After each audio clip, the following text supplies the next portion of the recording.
मेरा नाम रेयांश मल्होत्रा है और मैं कभी भी भूतों पर विश्वास नहीं करता था जब तक हम केसरवाड़ी गांव की उस हवेली में शिफ्ट नहीं हुए। मेरी पत्नी मीरा, मेरी 12 साल की बेटी आरना और 8 साल का बेटा विहान, हम सब सोच रहे थे यह एक ताजा शुरुआत होगी। हवेली सस्ती थी, बहुत ज्यादा सस्ती। गांव वाले बस एक ही बात कहते थे, वहां रात को रसोई बंद रखना। हम हों से, क्योंकि कारण किसी ने नहीं बताया। पहली रात सब सामान्य था। दूसरी रात 2:17 आम किचन से धातु घिसने की आवाज आई, जैसे कोई छुरी को फर्श पर धीरे धीरे घसीट रहा हो। मैं उठ कर गया। मीरा ने पूछा, रियांश, आवाज सुन रहे हो ना? मैंने झूठ बोला, नहीं, कुछ नहीं, पर मैं क्लियरली सुन रहा था। Step, step, step. किचन की लाइट ऑन थी और स्लैब पर एक पुरानी काली पड़ी हुई लंबी छुरी रखी थी। हम अपनी छुरियां साथ लाए थे। यह वाली हमारी नहीं थी।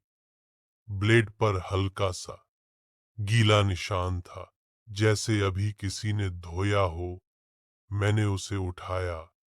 ठंडी, बहुत ज्यादा ठंडी, जैसे फ्रीजर से निकाली हो।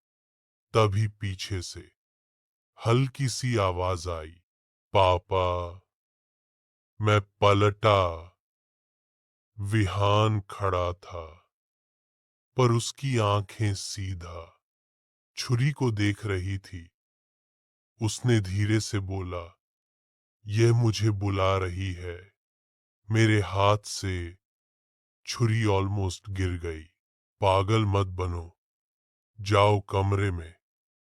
उसने सिर झुका लिया और बिना कुछ बोले वापस चला गया। उस रात मैंने छुरी को दराज में बंद कर दिया। अगली सुबह दराज खुला हुआ था और छुरी स्लैब पर वापस वहीं बिल्कुल सीधी रखी हुई, जैसे किसी ने सावधानी पूर्वक सेट की हो। मीरा ने कहा, तुम मजाक कर रहे हो क्या? मैं चुप, क्योंकि मैंने मजाक नहीं किया था। तीसरी रात 2:17 आम, वही समय। इस बार आवाज बेडरूम के बाहर से आई। स्क्रीच, स्क्रीच, जैसे ब्लेड दीवार पर चल रहा हो। मैंने दरवाजा खोला। हॉलवे में लंबी स्क्रैच लाइन बनी हुई थी, दीवार से लेकर किचन तक, और किचन के बीचों बीच विहान खड़ा था, उसके हाथ में वही छुरी, उसकी पीठ मेरी तरफ। मैं धीरे बोला, विहान, बेटा। वह धीरे से पलटा। उसका चेहरा सामान्य था, पर उसकी मुस्कुराहट, वह मुस्कुराहट उसकी नहीं थी। पापा, यह कह रही है कि हम यहाँ अकेले नहीं हैं। मीरा पीछे से चीख पड़ी, आरना कहाँ है? हम दोनों भागे आरना के कमरे में। बिस्तर खाली, खिड़की खुली हुई, और नीचे मिट्टी में घसीटने का निशान, जैसे कोई भारी चीज खींच कर ले गया हो। मीरा रो रही थी। मैं नीचे दौड़ा। बैकयार्ड में पुराना कुआं था, उसके पास मिट्टी खुदी हुई थी, और वहीं आर्न बैठी थी, सीधी, बिल्कुल सीधी।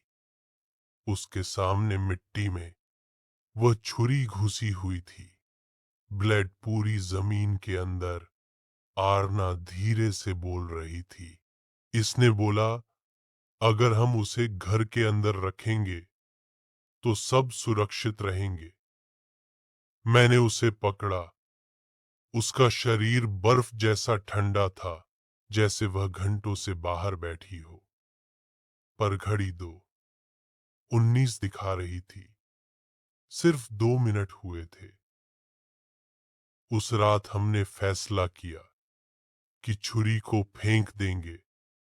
सुबह 5 बजे मैं उसे लेकर गांव के बाहर तालाब तक गया और पूरी ताकत से पानी में फेंक दिया। छप, छुरी डूब गई। मैंने सुकून की सांस ली। घर वापस आया, रसोई में घुसा। स्लैब पर चाय का कप पड़ा था और उसके पास पानी टपक रहा था। टप टप टप। वही छुरी, गीली। तालाब का कचरा अभी भी ब्लेड पर चिपका हुआ। मेरे पैर जम गए। तभी पीछे से मीरा की चीख। मैं दौड़ा बेडरूम की तरफ। दरवाजा खुला। दीवार पर खून से लिखा था, अभी एक बाकी है। और बिस्तर पर विहान बैठा था। उसके हाथ का अंगूठा हल्का सा कटा हुआ।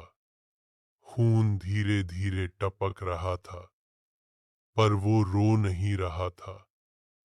वो बस सीधा मुझे देख रहा था और बोला, पापा। ये कह रही है, पहले फैमिली पूरी होनी चाहिए। लाइट ब्लिंक हुई। 1 सेकंड अंधेरा, फिर लाइट आई। विहान गायब। छुरी बेड पर और मीरा के गले पर। हल्की सी लाल लाइन, जैसे ब्लड बस टच करके गया हो। कमरे में हवा चलने लगी। खिड़की बंद थी। फिर भी एक हल्की सी फुफकार जैसी आवाज। एक और। विहान पूरी रात नहीं मिला। पुलिस को बुलाया। उन्होंने पूरा घर चेक किया। कुछ नहीं मिला। बस एक चीज मिली। स्टोर रूम के फर्श पर पुरानी तस्वीर। इस हवेली के पहले मालिक की फैमिली।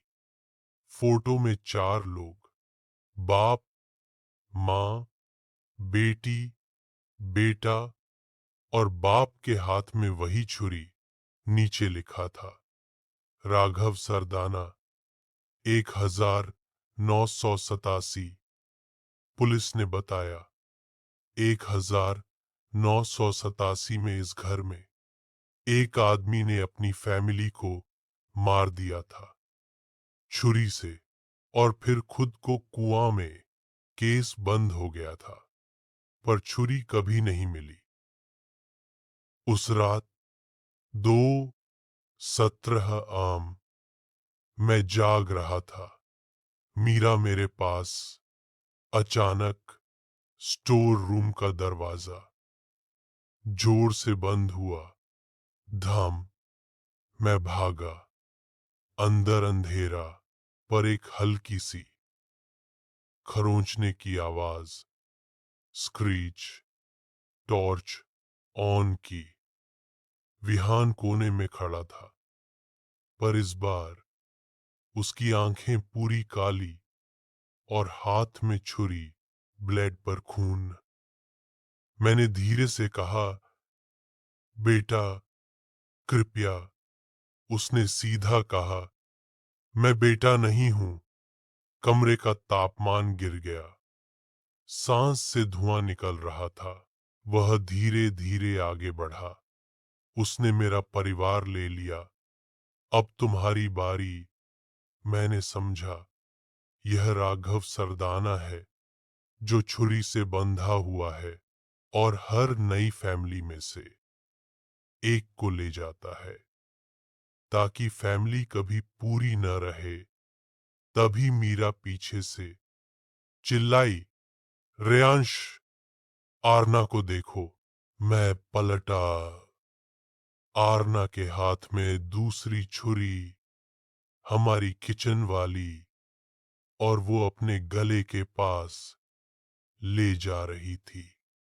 उसकी आवाज बदल चुकी थी। एक कम है। मैं बीच में फंस गया। एक तरफ विहान, एक तरफ आरना, दोनों के हाथ में ब्लेड। कमरे की लाइट ब्लिंक, ब्लिंक, ब्लिंक, फिर अंधेरा, सिर्फ स्क्रैच की आवाज। स्कर्र, फिर एक तेज चीख। लाइट वापस आई। मीरा जमीन पर थी, उसके हाथ में छुरी घुसी हुई, पर उसने खुद को नहीं मारा था। उसने विहान के हाथ से छुरी पकड़ी थी। ब्लेड उसके हाथ के पार हो गया। खून बह रहा था, पर विहान होश में आ गया। उसकी आंखें सामान्य, वह रो रहा था। पापा, मुझे कंट्रोल नहीं था। स्टोर रूम की दीवार से एक लंबी छाया अलग हुई और धीरे धीरे हवा में घुलने लगी। एक आदमी की परछाई, छुरी के बिना अधूरी, और फिर गायब। सुबह छुरी फर्श पर पड़ी थी, बिल्कुल सूखी, बिल्कुल आम। मैंने उसे उठाया। इस बार वह ठंडी नहीं थी, सामान्य थी। हमने घर छोड़ दिया। हवेली सील हो गई। 3 महीने बाद हम शहर के फ्लैट में रहने लगे। सब सामान्य था। एक रात, दो, 17 आम। रसोई से हल्की सी आवाज आई, टप, टप, टप। मैं धीरे से गया। स्लैब पर एक कुरियर बॉक्स पड़ा था। नाम लिखा था रेयांश मल्होत्रा। मैंने बॉक्स खोला। अंदर सिर्फ एक चीज थी, वही पुरानी काली छुरी और एक चिट्ठी। परिवार कभी पूरा मत होने देना। Light blink. मेरे पीछे से मीरा की हल्की सी आवाज, रेयांश, तुम किचन में किससे बात कर रहे हो? मैं धीरे से पलटा। उसके हाथ में भी एक छुरी थी और उसकी आंखों में वो मुस्कुराहट जो उसकी नहीं थी। घड़ी ने 2:17 बजाया और इस बार छुरी ने घर चुन लिया था।